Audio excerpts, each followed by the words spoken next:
এরপরে প্রশ্ন হলো, শবে বরাতের আমল সম্পর্কে কিছু বলুন কোরআন সুন্নাহর আলোকে।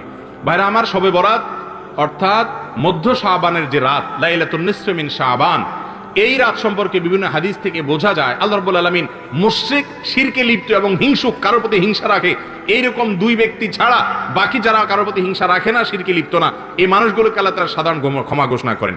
এবং এই রাতের ফজিলত সম্পর্কে অনেকগুলো হাদিস আছে, সেই হাদিসগুলোর বেশিরভাগের সনদের ব্যাপারে মুহাদ্দিসদের রেকমেন্ড হলো, মূল্যায়ন হলো যে সেগুলো দুর্বল, কিন্তু সবগুলো হাদিসকে একত্র করলে এই রাতের ফজিলত একেবারে অস্বীকার করার সুযোগ থাকে না। আবার আমরা এটাকে যেভাবে বছরের সবচেয়ে গুরুত্বপূর্ণ রাত বানিয়ে নিয়েছি, সেটাও সঠিক না, কারণ বছরের ইবাদতের জন্য সবচেয়ে ফজিলতপূর্ণ রাত কোনটা? শবে কদর না শবে বরাত? শবে কদর। তো সেটার চাইতে আপনি এটাকে যদি গুরুত্বপূর্ণ বানিয়ে ফেলেন, সেটা অবশ্যই পরিত্যাজ্য। এরপরে প্রশ্ন হলো, শাবান মাসের ফজিলত করণীয় আমল করণীয় হাদিসের আলোকে দয়া করে বলবেন। আর কয়েকদিন পরেই শাবান মাস শুরু হতে যাচ্ছে। শাবান মাস সম্পর্কে আমাদের অনেক মানুষই জানেন না যে শাবান মাসটা এমন একটা মাস যেই মাসে বান্দার